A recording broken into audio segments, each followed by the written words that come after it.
ladies and gentlemen, fellow members, and my dear friends, I'd like to crack the old chestnut, if you'll forgive me. My dear friends, I can't call you ladies and gentlemen, I know you too well. However, forgive me that one, and I promise you not to go again. I'm going to have great pleasure myself in recalling my very young days spent in this theatre. Well, now I'll begin by recalling this building.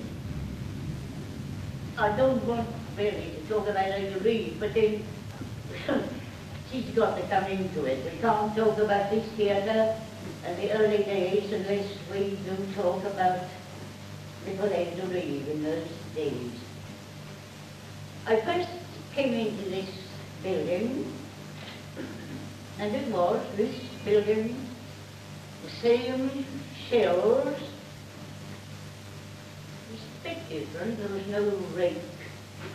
It was perfectly flat, the floor as I remember it, with a bar. Oh yes, there was a bar across the there. And there was a balcony, I remember, that went straight across the back. There were two entrances, one down that side and one on this side. This side for ladies and that side for gentlemen. We dressed under the stage with a curtain that divided women this side and men this side. I'll tell you about that eventually. Well now, I had been a little child actress at the Pavilion Theatre in the East End of London from the time I was 5, which was in 1879. I was beginning to shoot up, and as a matter of fact, I was the breadwinner at that time, and my father was an invalid. And he thought, well, we've got to do something with that. Ah, music halls.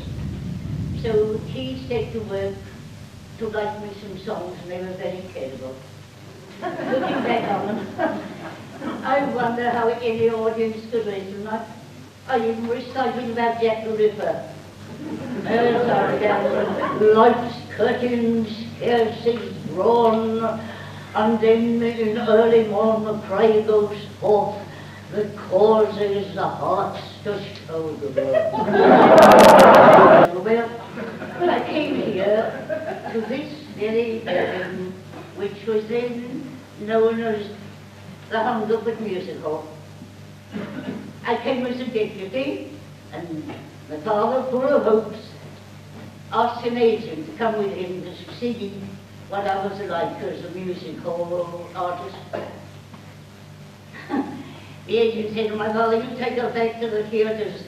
She's no good on the music hall. She'll never earn more than £2 a week as long as she lives. Well, I was taken back. And back to the theatres I went, and back to my child heart's sentimental little crying boys, which they were writing for children in those days at the Villiers Street. Well now, I don't remember very much about it, except that I was very crestfallen, and that was my first experience of the Hungerford, and that was in 1884, when I was 10 years of age. I came back again in 1886, and I gave an audition, and then I was singing a little song more suited to my age and a little too young to know. And they liked me, and I got an engagement at £2.10 a week. 10 shillings more than the agent had prophesied I would ever be worth. All right, well now I came back here, and on this stage, I remained here for 8 weeks at first, and on the bill with me were some of the great stars of that day. To some of you, they won't even be names. The great Charles Godfrey, G.H. MacDermott, Tom Costello, Bonnie Kate Harvey. Oh, and it's rather remarkable that I remember in those early days, there was a rage for patriotic songs, waving the flag at every possible opportunity. And then the MacDermott singing, we don't want to fight, but by jingo if we do. We got the men, we got the chips, we got the money too. We fought the bear before, and while we Britons true, Russia shall not have Constantinople.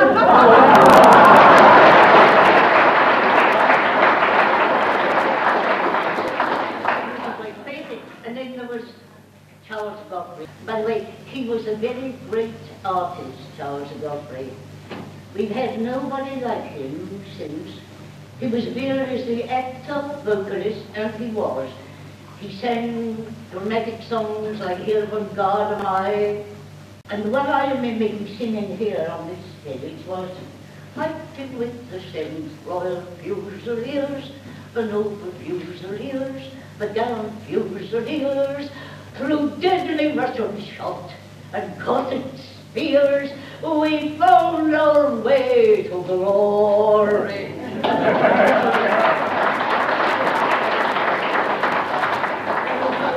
Mustn't get up and then I'm singing songs of the sea, all for it is born, with sailing every ocean, laughing foes to scorn. They may build their ships, my lads, and think they know the game, but they can't build the boys of the bulldog breed who made old England's name.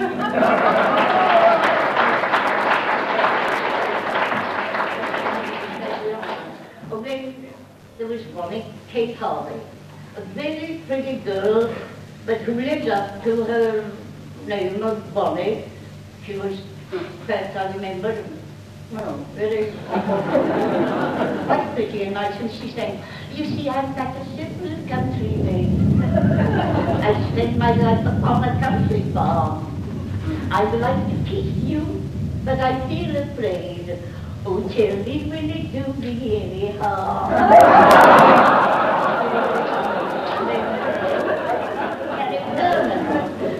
There's a name for you.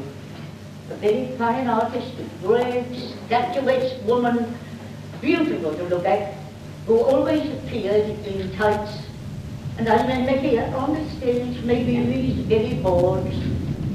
She came on dressed beautifully with a mandolin.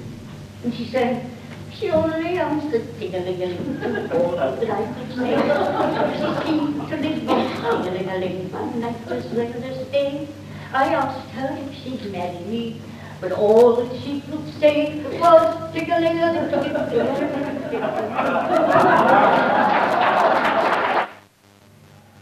And now to go back to the accommodation under the stage. Yeah. Very primitive. We had just a curtain that divided the women from the men.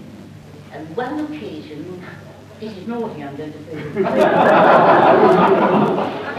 One of the men, I've forgotten who the charges it was, but he said, oh, girls, can I come through? I want to wash my hands.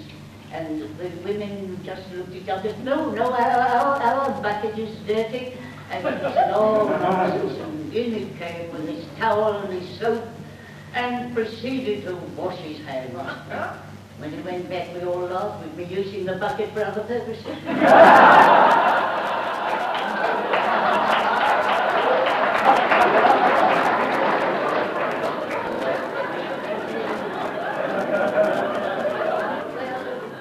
won't talk anymore. At least I think about Mary Lloyd. I remember her singing here in this theatre, dressed in the Spanish dress, dear Mary. And she sang, Tilium Pom, Pompeii.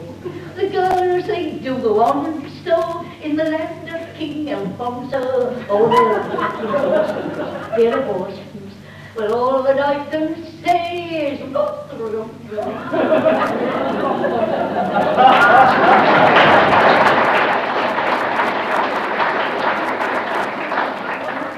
Am I?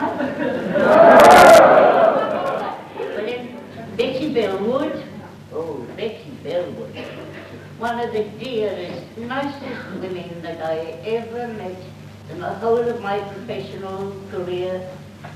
And she was such a naughty woman on the stage. Oh, she sang the most awful songs. And yet she was really quite a lady. In the dressing room, she wouldn't let them say a word that was not right before me. I remember one of her songs.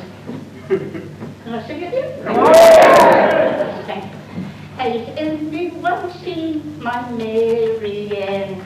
She packed up her traps and away she ran. I kept her straight as ever I could, but she said if she wanted to go, she would. If a kind friend in London would give her a start, help her to be a society tart. One day she'd marry a nobleman. Has anyone seen my Mary Ann?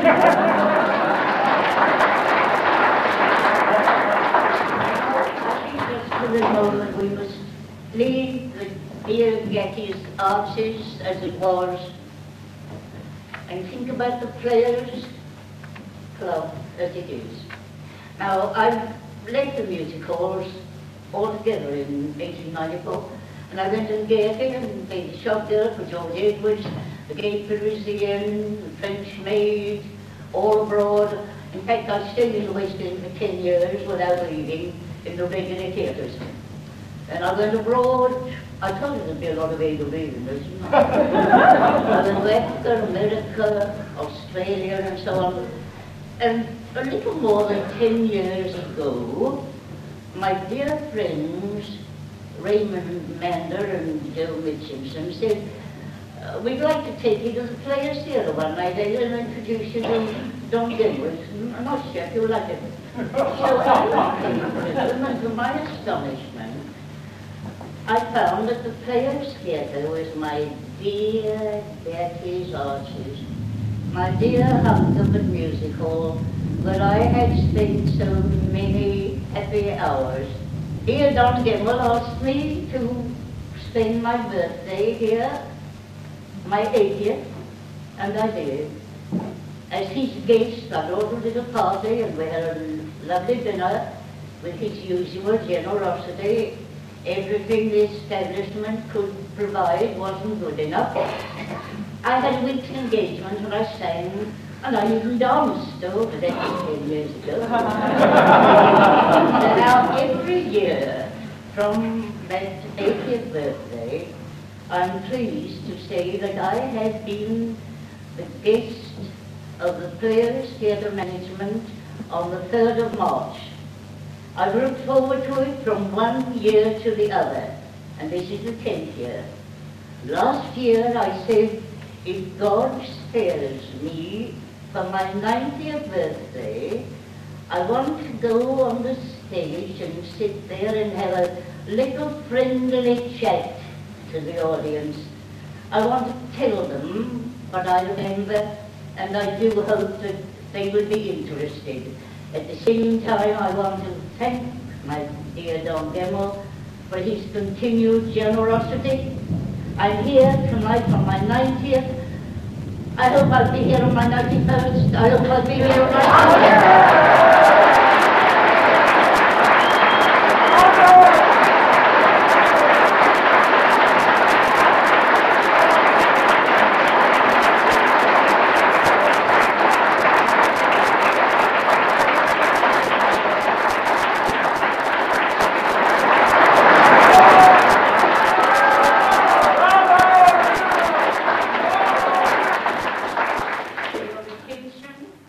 Because the pleasure has been all mine. Oh, no.